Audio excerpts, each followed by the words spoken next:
Good evening, everybody, and welcome. I'm Ted Houghtaling. I'm the Archivist and Digital Projects Librarian here at the Samuel C. Williams Library.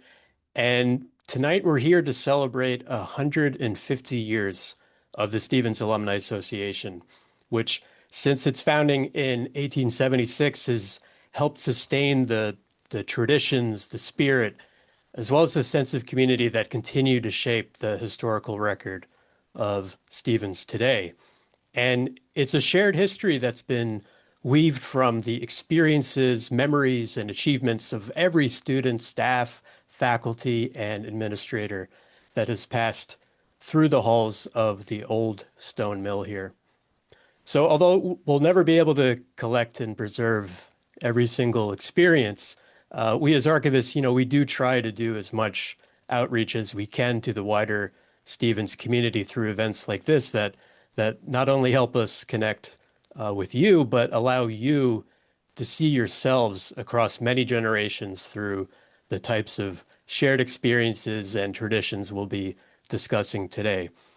So that's the hope with this lecture. We're going to show you like a sampling of that history as seen through the many materials we have preserved here in the library's archives and special collections. So to start off, we'll give a very brief overview of some of the history behind the founding of the SAA back in the 1870s, a little bit about the early history of its magazine, the Stevens Indicator, and then a little bit about the first Alumni Reunion Day in 1908, along with some other notable milestones. After me, my colleague Leah Loscutoff, the head of archives and special collections here, she's going to take a look at some early athletics history, the evolution of campus culture, and some other aspects of student life throughout the years. So to understand, though, the origins of the Stevens Alumni Association, it's helpful to take a quick look at early 19th century American higher education, like the typical experience. Students attended college, they built friendships, they graduated, but typically they only stayed connected to one another through these informal reunions, often on newsletters, and the occasional donation to their alma mater when the need arose. But by the mid-19th century, the United States saw this rapid expansion of colleges and universities across the country. And with this growth came an increasing number of graduates, many of whom longed to reconnect with the sense of community and belonging that they had experienced as students. One of the first formal alumni associations was started at Harvard in 1840, and soon other institutions established their own organizations. That same spirit took hold at Stevens Institute of Technology, which was founded in 1870. And just 4 years after its founding in 1874, the Institute celebrated its first full graduating class. Yet even then, 4 members of that class moved quickly to form their own organization, the Stevens Alumni Association, which was formally established on July 1st, 1876, with William Hewitt serving as its first president.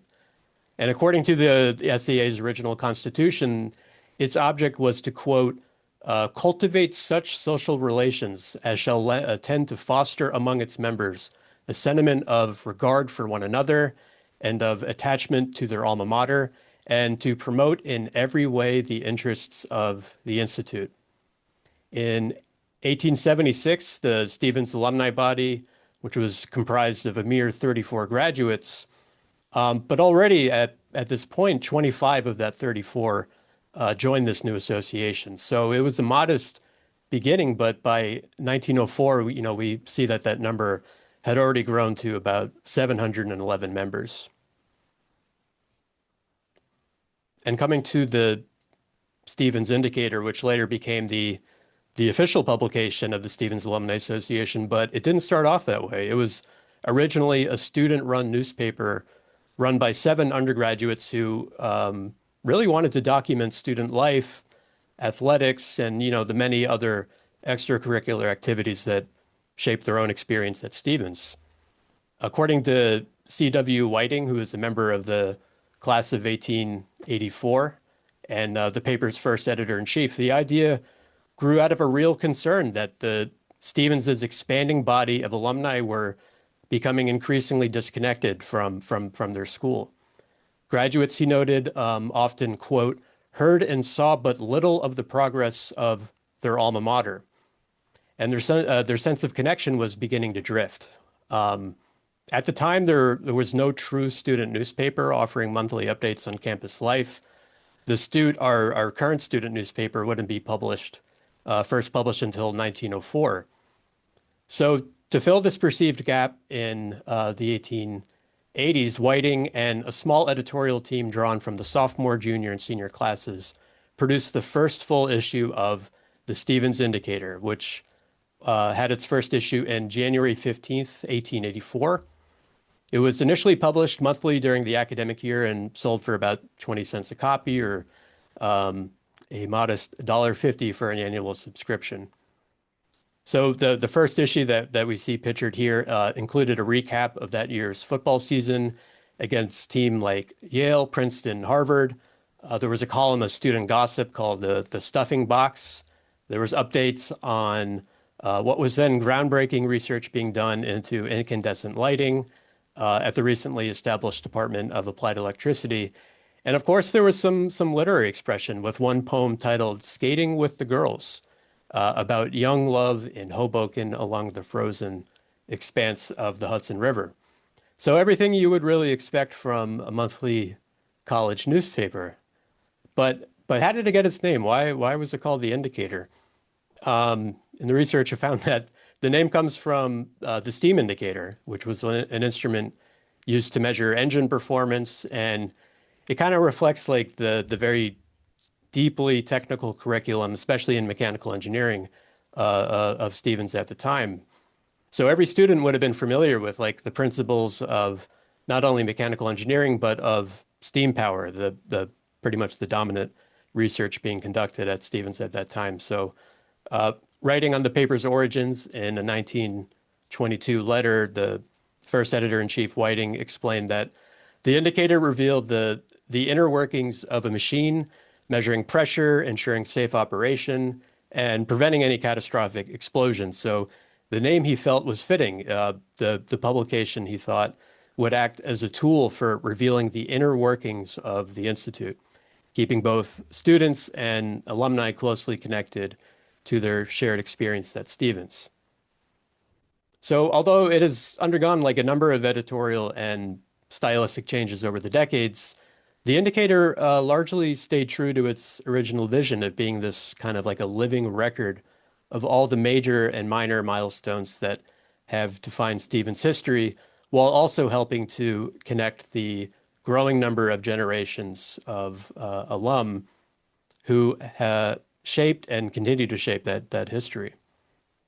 So from its first issue in 1884 to about 1886, the Stevens Indicator continued as an independent student-run publication, but unfortunately, it didn't really achieve much financial success. So in 1886, the Stevens Alumni Association, which was then in its 10th year, formally assumed management of the Indicator with an editorial board consisting of 2 alumni and 4 undergraduates. And this is where we start to see like the Indicator shifting away from a focus on student life and literary content and kind of moving more towards a technical research focused journal.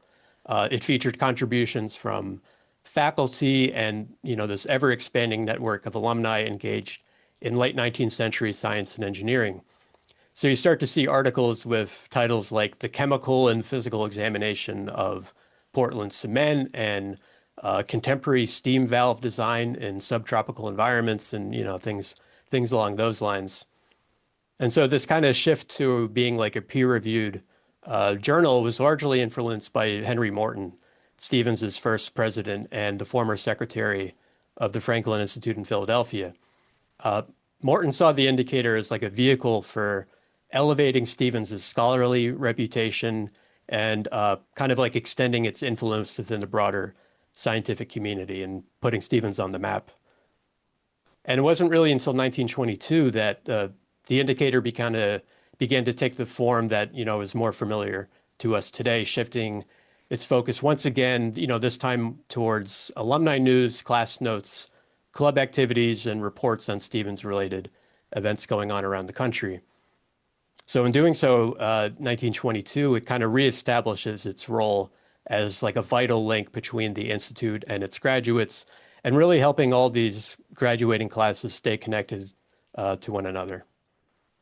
On that note, special shout out to Beth Kissinger, the editor of the Stevens Indicator, for her recent work on the Out of the Archives feature, which is still going in the current Indicator. So in the back of every issue, it kind of highlights all these like really cool, wonderful moments throughout Stevens's history using objects from the library's archives and special collections. So like we really appreciate Beth and her team for bringing more awareness to what Lee and I do in the archives to kind of collect, preserve, and disseminate all of this Stevens history that's contained in the archives here. So a more coordinated effort to bring together the activities of the Alumni Association kind of really started to take shape in February 1888 with the first midwinter meeting of the SCA, which is like an early attempt to unify fundraising efforts among the different alumni classes in support of the Institute. So one of those early initiatives, which is especially interesting to us here in the library, is like the creation of the Stevens Library Fund. And its goal was kind of to expand what was then like a very, very modest and self-described crummy book collection that was housed in Edwin A. Stevens Hall in the early years. And the fund was designed to provide much needed cataloging and access to all the latest technical journals at a time when there really wasn't like a librarian or really much of a library at all at that point. So as these kind of gatherings evolved in the 1880s, they began to serve not only the needs of the Institute, but also like this growing desire for social connection and camaraderie and, a sense of shared identity amongst the alumni. So this led to the creation of a new annual tradition, the Alumni Dinner, which is still going on today, which is later rebranded as the Alumni Banquet. But this inaugural Alumni Dinner was held on April 30th, 1901 at the Manhattan Hotel in New York City. It drew more than 120 alumni, and in one of his last speeches as president before his death in 1902, President Henry Morton underscored the importance of these kinds of gatherings for fostering, like I said, like a sense of shared identity, stating, quote, "The bonds that connect us to our cherished alma mater should extend well beyond graduation, enriching the lives of both alumni and current members of the Stevens community with those links forged across many generations." So by 1907, a new Stevens tradition was starting to slowly take shape in the different alumni classes. Speaking at his class's 10th reunion dinner, Walter Kitty from the class of 1897 began to talk about this like a annual campus-wide celebration that would unite alumni and students. And Kitty's idea kind of quickly gained support among the different alumni classes. At the Alumni Association's midwinter meeting later that year, Kitty was appointed to lead a committee to organize the event for the following commencement year. And the result was the first Alumni Reunion Day held on June 9th, 1908. And the program included a formal banquet, a lecture on the founding Stevens family, a lacrosse match between alumni and the varsity team, and an evening reception held on the lawn of Castle Stevens overlooking the Hudson River. Another notable highlight of this first Alumni Reunion Day was the Grand Parade of Classes. Henry Torrance Jr., class of 1890, served as the parade's Grand Marshal, leading the procession on horseback, followed by the alumni from across all decades since the school's founding, including the Old Guard, which represented the original graduating classes from the 1870s. And so the entire campus was filled with this joyous display of school pride with red and gray banners and decorations.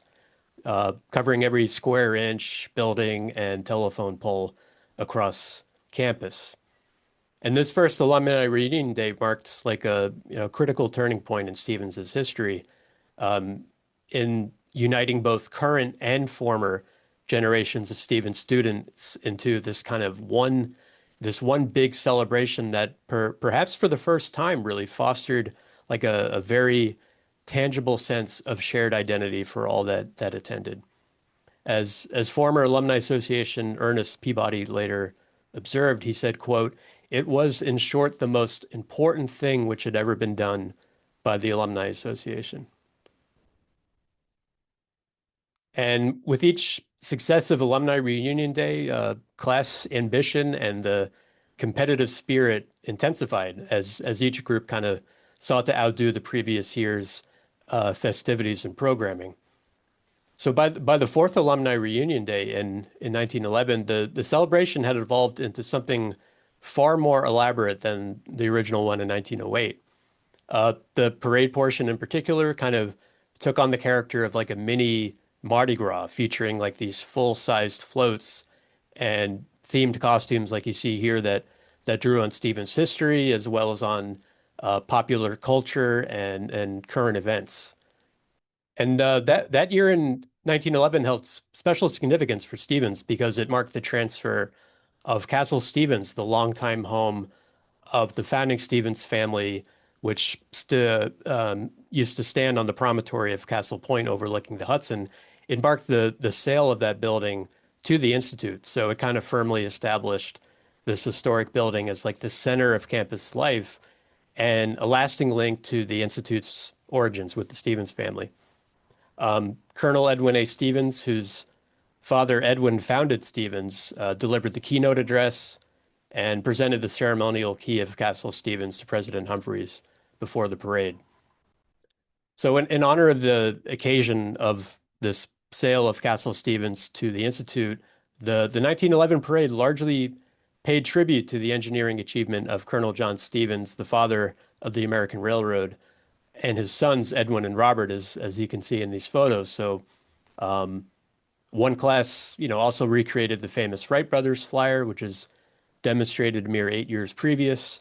And another group donned white wigs to dress up as Andrew Carnegie, like the influential steel tycoon and Stevens trustee, whose philanthropy supported the construction of the Carnegie Laboratory of Engineering back in 1902. And here are like a few other images that document some other alumni days that were held over the years. When class stunts became a regular highlight of the parade. So with the stunts, like not only did each class design floats and costumes, but they also staged like these short, dramatic or comedic skits performed before like the assembled crowd. And the performances were judged by like a panel that included the president of Stevens, his wife, as well as the president of the Alumni Association. And the different categories like included best costume, best theme, best stunt, best class turnout, and most important of all, best class spirit. So as an example, the top right image here from 1923 reflects one popular cultural moment, which was the discovery of King Tutankhamun's tomb in Egypt by the archaeologist Howard Carter the previous year in 1922. So for this stunt, the class of 1920 staged like the mock opening of the tomb of Stut Hoboken, which was filled with satirical relics poking fun at the Stevens curriculum. So there was like Professor Martins's mathematics textbooks, which are described as, quote, unsolved riddles. There was like a giant paper mache slide rule that was interpreted by the alumni archaeologist as a instrument of torture, according to them. So obviously their creativity that year earned the class of 1920 the coveted first prize. In the years that followed, Alumni Reunion Day remained one of the highlights of the Stevens calendar. That is until it was like temporarily suspended during World War II in the 1940s. But when the tradition returned in 1946, it was rebranded as Alumni Day. And the celebration resumed with like a more modest format. The parade was scaled back significantly, and much to the disappointment of the older alumni, the elaborate floats and the class stunts gradually disappeared. So in 1976, the event evolved once more into its present form. So now it's known as Alumni Weekend, and it became this 2 day long event that was held throughout campus, usually in early June after commencement. This June, we're actually celebrating 118 years of Alumni Day and Alumni Weekend. And despite the various name changes, like at its core, Alumni Weekend today remains much the same as the first one in 1908. And President Humphreys, the president of Stevens at that time in 1908, kind of put it best when he described it as a time when, quote, the ties of new and old college friendships could be renewed and strengthened once again. So consider this your plug, your invitation to join us for this year's Alumni Weekend, taking place, seen here on the right, June 5th and June 6th. So register and sign up, and we'll see you then. So wrapping up my section, I should mention that Leah and I did a 2-part lecture series back in 2020 on student traditions that's worth checking out for like a more in-depth look into some of the other pieces and cool traditions throughout Stevens' history, like the cremation of calculus and the interclass competitions between the freshman and sophomore classes seen here that, some of you watching may be familiar with. Like a lot of them went all the way up to the 1980s, like cage ball, the tug of war, and flag rush and things like that. So if you're interested in some of like these more bygone traditions, there's plenty more recorded lectures and digital collections to explore that Leah will cover at the end of the presentation. So I will hand it over to Leah now to talk about athletics, campus culture, and a few more cool things. So thank you very much, and I'll see you at the end. Bye. Thank you so much, Ted. That was great. I want to transition into my section by talking about what happened on campus 56 years ago today, and also Happy Earth Day. The very first Earth Day was on April 22nd, 1970. It was the first Earth Day ever celebrated, and Stevens hosted an all-day teach-in with public officials and Stevens faculty members giving lectures on the state of our environment. On that first Earth Day, a mock funeral was held with the Earth Day symbol on the casket, which was walked down to the Hudson River, right where the SS Stevens ship was docked. Prior to the first Earth Day, the Student Council also hosted an Earth Day art exhibit, which displayed photographs, paintings, movies, and slides pertaining to the environment. And also the WCPR radio station held a 48-hour radiothon to help raise funds and awareness for ecological progress. All the money raised during the radiothon was donated to the New Jersey Citizens for Clean Air. So I thought that was appropriate to say a little Happy Earth Day since today is Earth Day. Next slide, please. So I'm going to talk a little bit about the history of athletics at Stevens, and just mainly some highlights, and talk a little bit about what it's like today and through the decades. Despite our smaller size, Stevens has produced a very long tradition of athletic excellence that stretches back as early as 1872, just 1 year after Stevens opened its doors to students, with the school's first intercollegiate football game against Columbia University in New York City, and the first Stevens baseball game was soon after in 1873. Early on, the administration believed that physical competition and sportsmanship were crucial in promoting the physical and intellectual growth of the students. The students also formed the Stevens Athletic Association in 1873. So although the first official meeting was in 1874, which is noted as the established date. So that was established 2 years before the Stevens Alumni Association. Um, Early athletics was also managed by students, and it was unheard of before the turn of the century to have a paid coach. The teams were led by student captains who also arranged the game schedules, coached the teams, and planned game strategies. In 1873, Stevens, along with student representatives from Princeton, Rutgers, Yale, and Columbia, met in New York City to establish the first American intercollegiate rules for football based on the London Football Association model. That same year, Stevens fielded its first official varsity team, which had its first match in the fall against NYU, resulting in a 6-1 victory.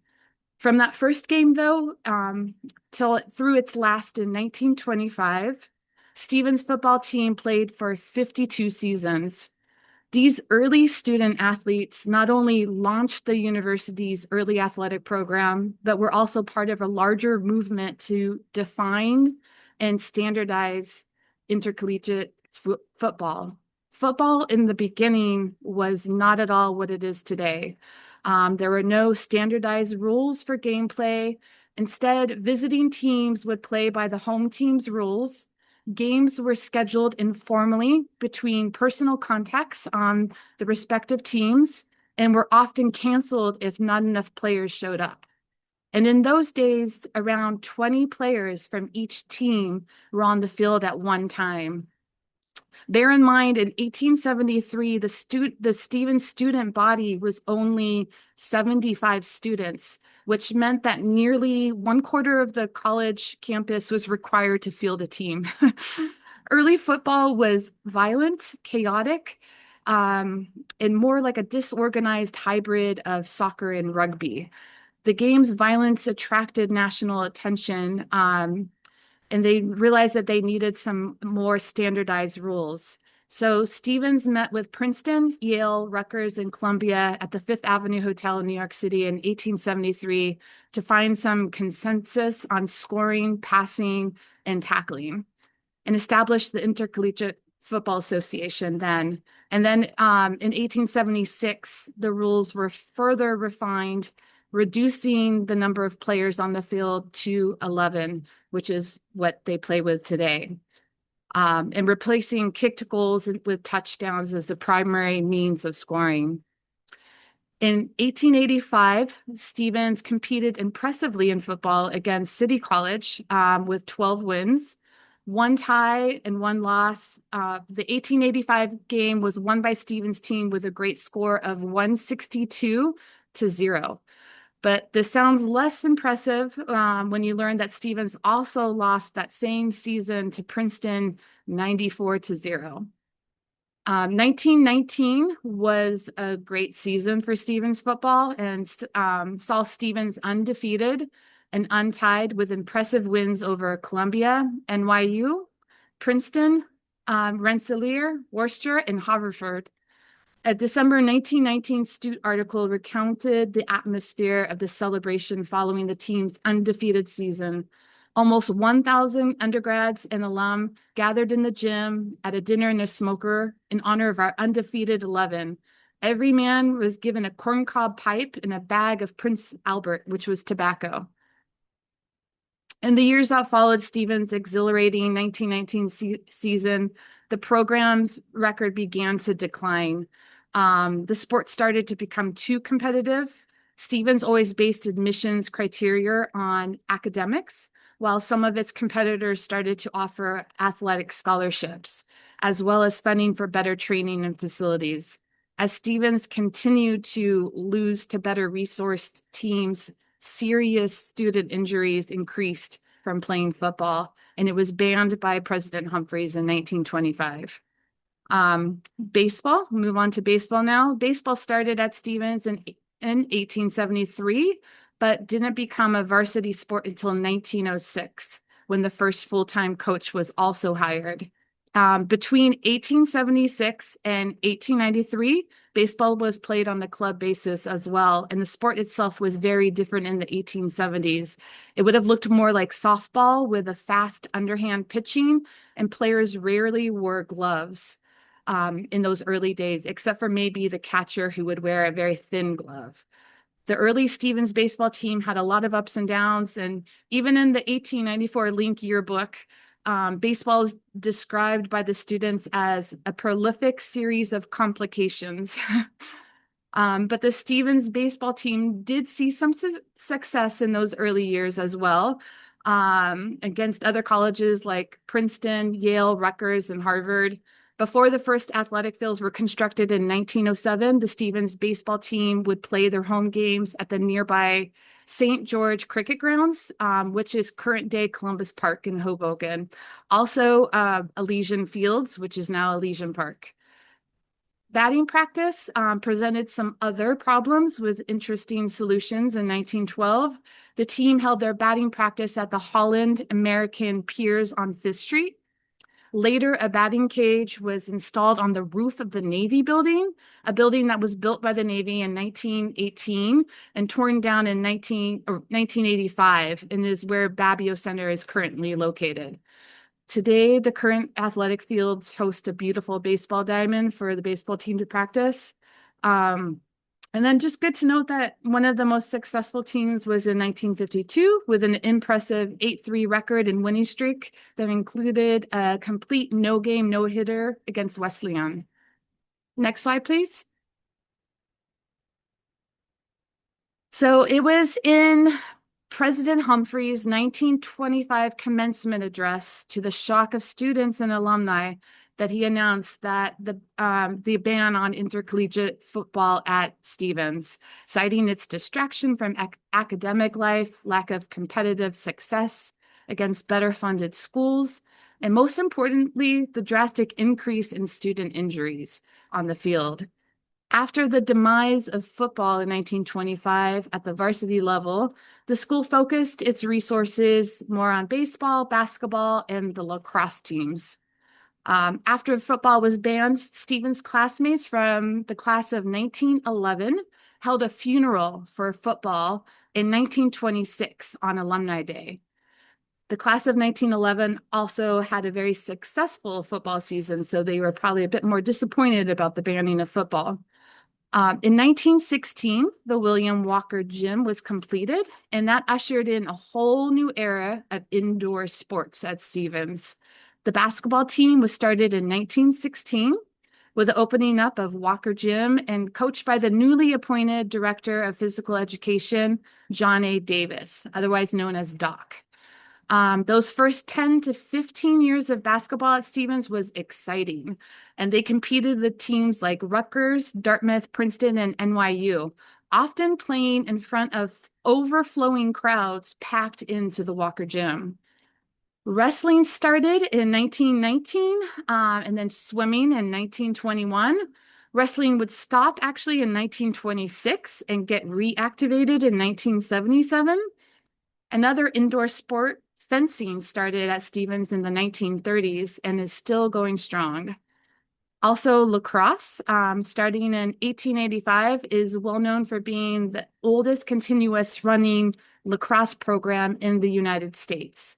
And in those early days of lacrosse, the program won 4 recognized national championships in 1892, 1894, 1917, and 1918.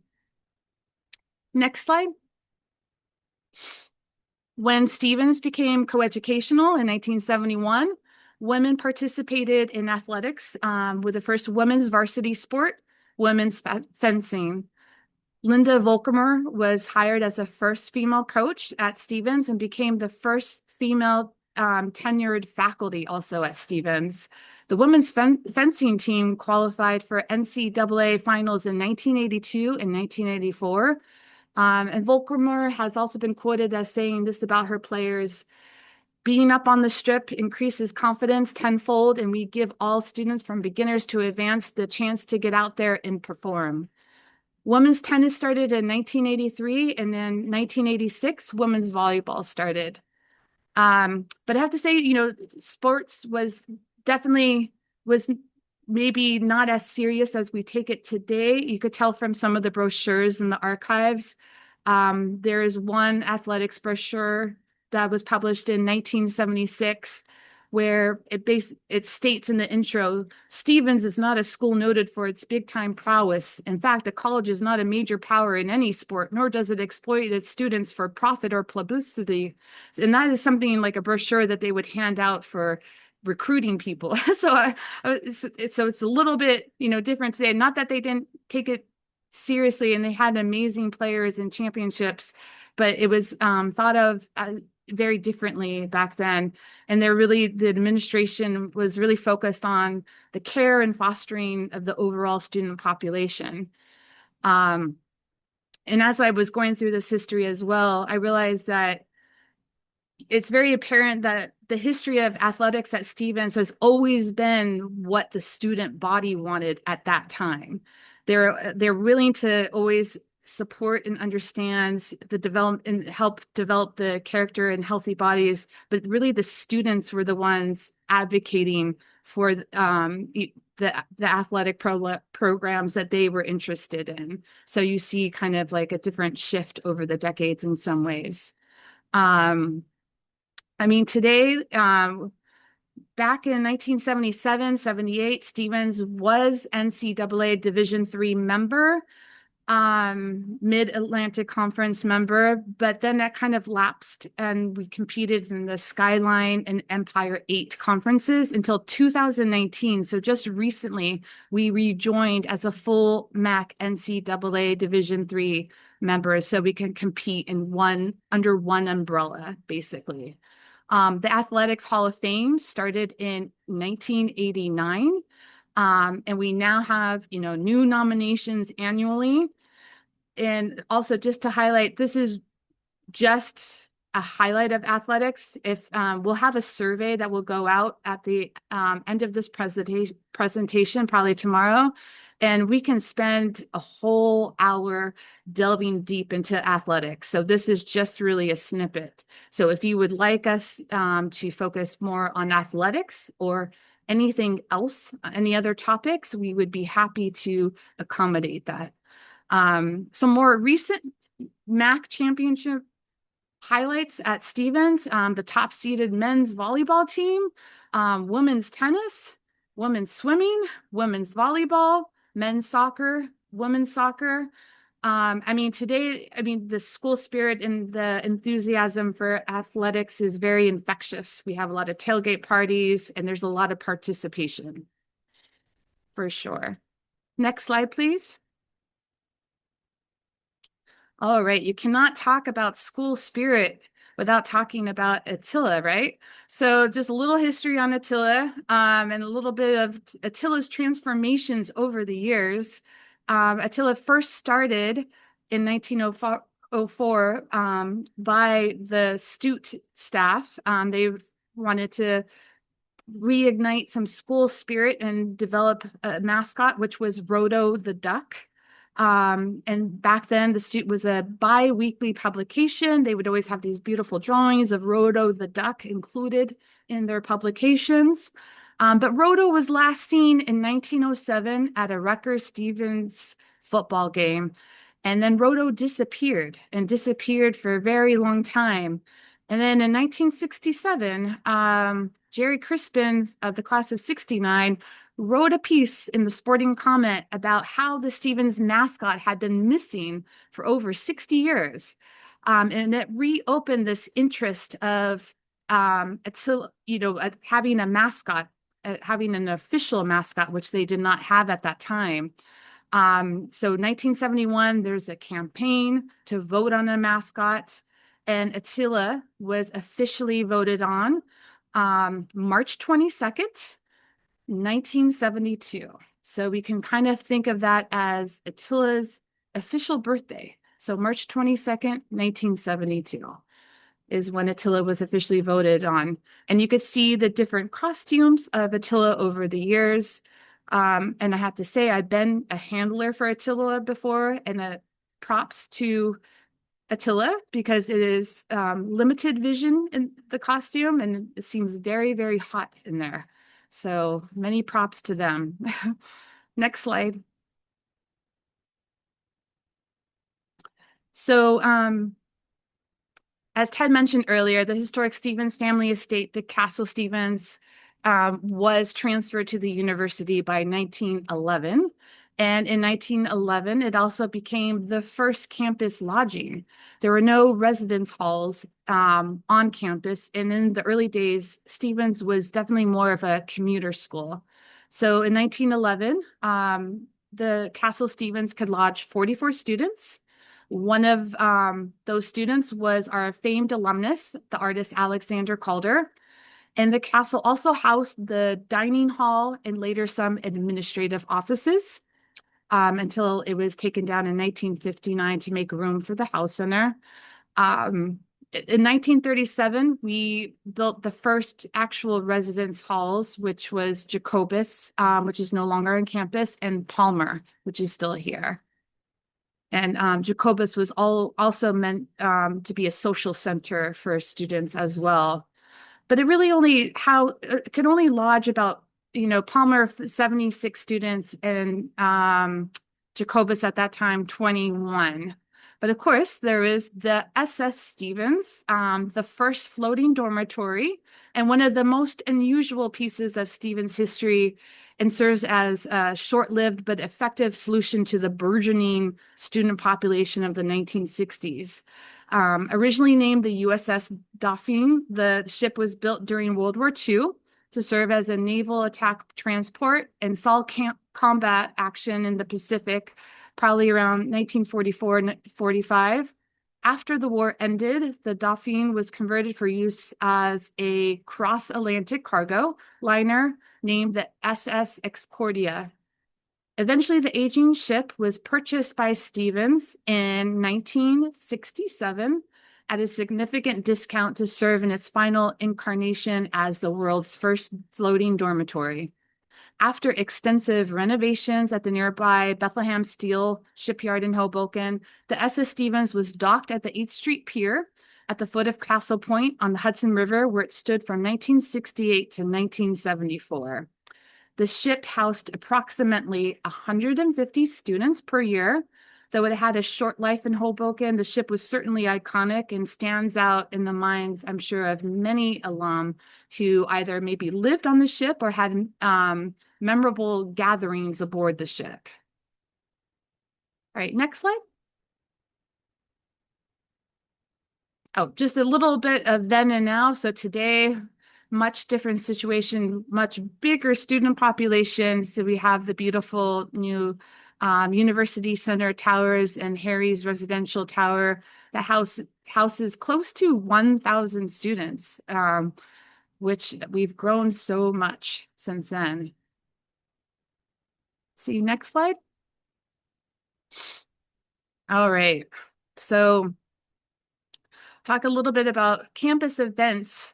And maybe some of you remember Hoboken, which started in 1978. And it was meant to bolster school spirit. It was often referred to as the party of the year on campus, at least according to the Stute articles.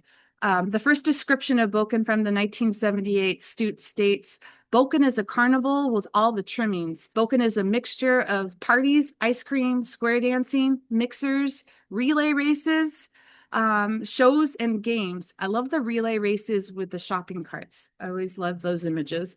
Hoboken was chosen as the name because the committee wanted a catchy name that would not imply anything to do with the city of Hoboken, but be able to stand out in the student's mind. Hoboken used to be one weekend, but in 1985, it was a whole week. And here's a snippet from a Stute article announcing the excitement of this new Hoboken schedule. The anticipation is growing. It's coming to your local college. It's new and improved and better than ever. It's big. It's really big. It is perhaps the most important happening of the whole year. The event to end all events is coming soon. It's so big that it can't be done in just one day or even a weekend, or for that matter, several days. It will take 7 days. That's right. Hoboken 85 is coming, so jam on it. Hoboken was jam-packed with games, dances, competitions, performances, food, and activities, and lasted until about the mid-2000s. It was a great spring release to have before the final push into the end of the semester and before the finals. It would always happen around mid-April. Tech Fest started in about 1980, from what I could gather, and was generally a fall festival event sometime around Halloween time. At the Fall Tech Fest in 1985, there was an ice cream party, comedy night, DJ mixer, and laid-back lawn party with lots of food. Both Hoboken and Tech Fest were chances to let loose and build camaraderie with fellow classmates. Tech Fest still happens on campus today, but now it is a spring affair, and usually it's a one-day event that happens around the time Hoboken used to happen. Also, there were a lot of fun mixers and dances we have documented from the past, and those posters, many of them are preserved in the archives here. Next slide. Some campus hijinks. There was always a lot of pranks and shenanigans that happened on campus. I love that pinball was located in the Stevens Center. There was actually a game room. And the IFC, the Interfraternity Council, would hold pinball tournaments. Also, we have the bowling alley, which we still have and is great. Also, there has always been a long history of pranks involving the torchbearer statue. Usually it would happen in the first part of the new semester. Students would deface the statue, sometimes by painting it or other alterations. Currently, the students slap the torchbearer's bottom before a big test for good luck. And there have been many stories of the cannon being stolen. And if you check out the Voices from Castle Point Oral History Project page, you can hear from the members of the class of '69, Ed Eichhorn and Jerry Crispin, on the most infamous case of the cannon being stolen, which happened right before their big senior trip, and they had rolled it down Washington Street. It also happened to be the last senior trip at Stevens, but I urge you to go to the page and listen to the story in their own words, because it's really funny. There's also a Ford stuffing competition was a long tradition that seemed to stem from fraternities and Greek life. The Ford stuffing would often occur to help publicize an event, and the idea was to stuff as many students in the Ford as possible within a 10-minute time frame. And whoever won was able to raise awareness or maybe money for their events.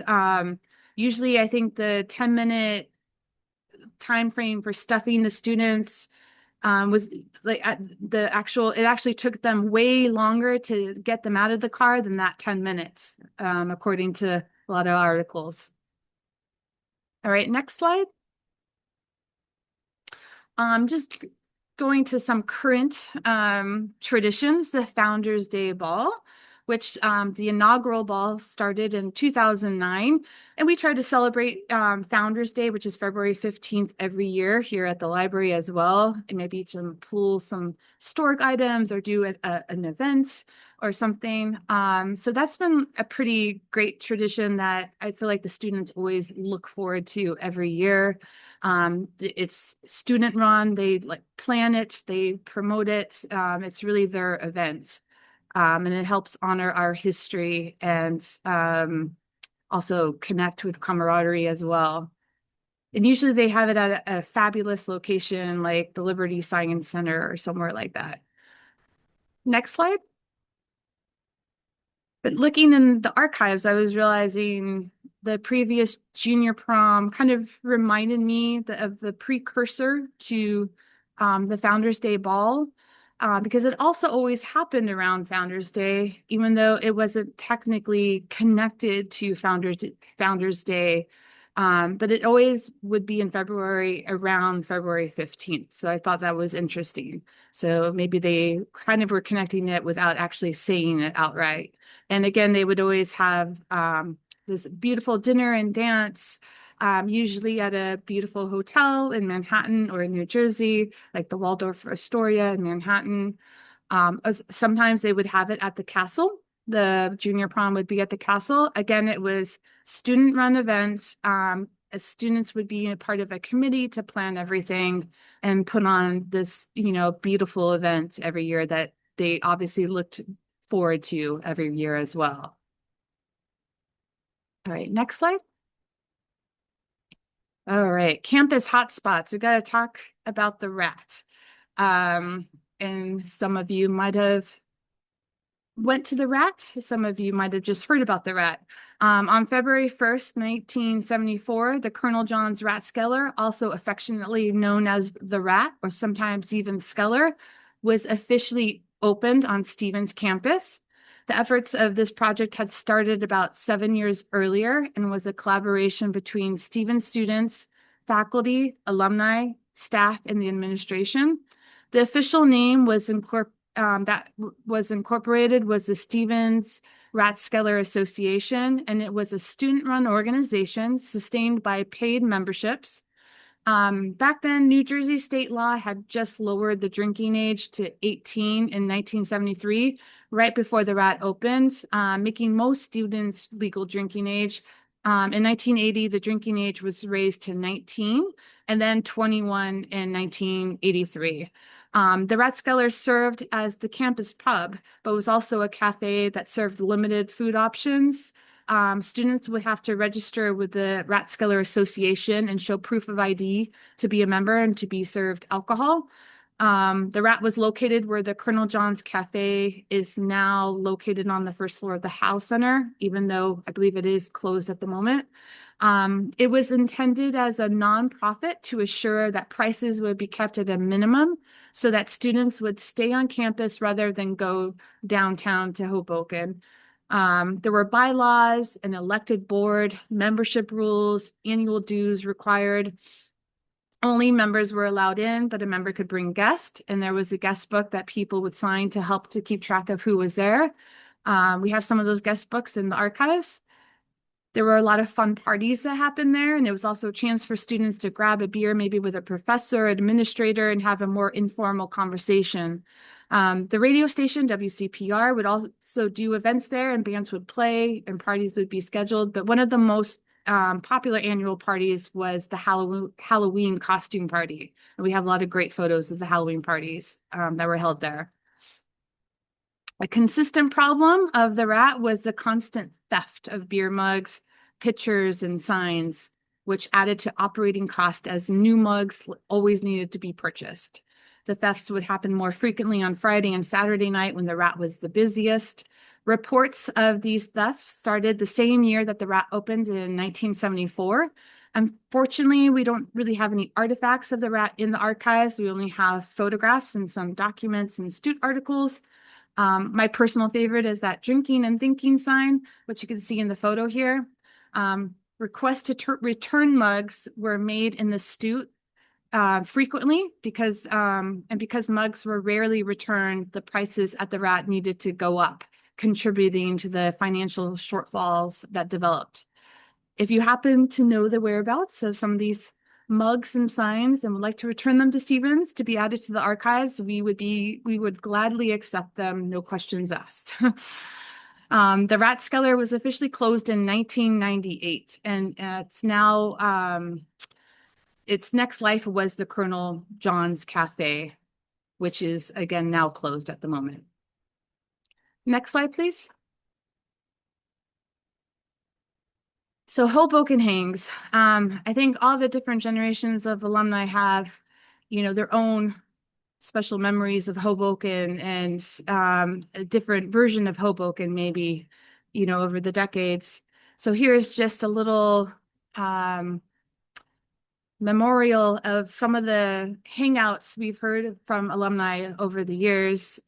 We have the Clam Broth House, which was actually first opened in Hoboken in 1899. It was actually known as Cervantes Restaurant and was a popular spot for dock workers in Hoboken. And it didn't allow women until the 1970s. Then it became known as Biggie's Clam Bar. There was also the original Blimpie franchise, which was founded in Hoboken in 1964.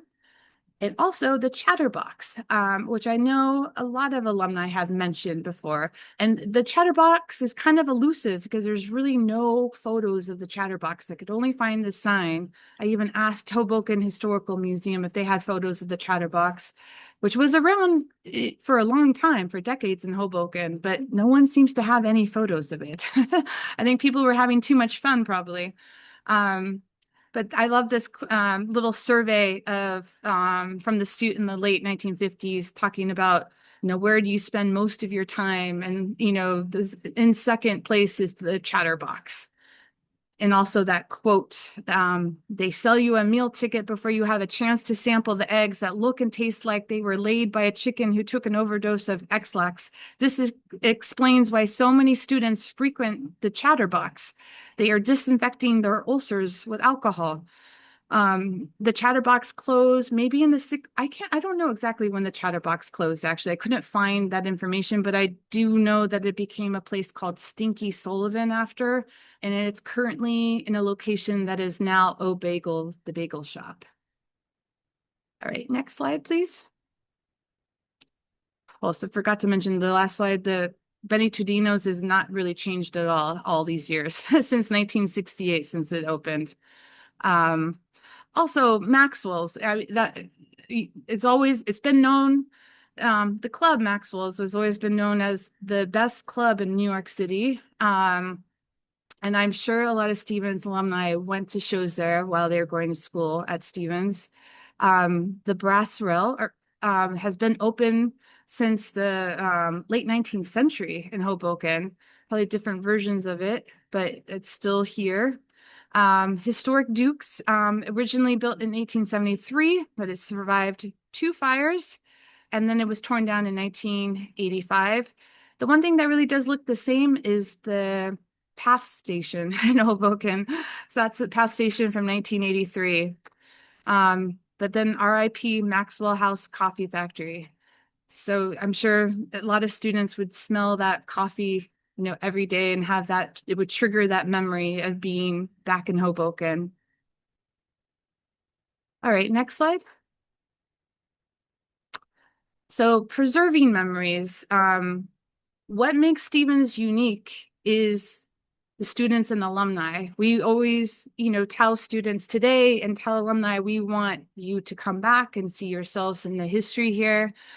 These are kind of some of the materials that we collect in the archives, memorabilia, photographs, oral histories. If you want to reach out to me and, tell me your experience and record it for the archives, that would be amazing. Because then we get little tidbits like Bruce Blondina's story about locking Dean Everson in the brig of the SS Stevens, and little tidbits like that maybe won't be in the Stute or we don't have in the yearbooks already. So having that personal story and personal connection is really important to us.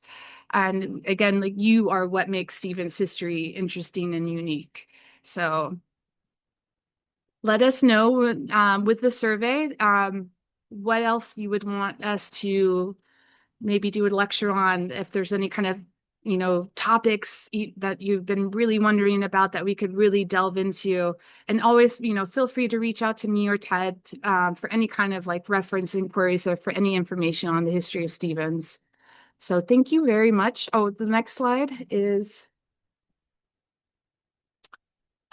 this is our contact information and our webpage on the library. We have a lot of amazing digital collections already up there, so you can feel free to peruse and like look through and see what triggers some of your memories of your time at Stevens. And we do hope to see you Alumni Weekend. We're always there. We will have a physical display in the Martha Byard Stevens Hall because we will be relocated temporarily for some improvements in the library. So we will have a physical display ready and we'll be around for Alumni Weekend. So ask us any questions. And thank you and have a good night.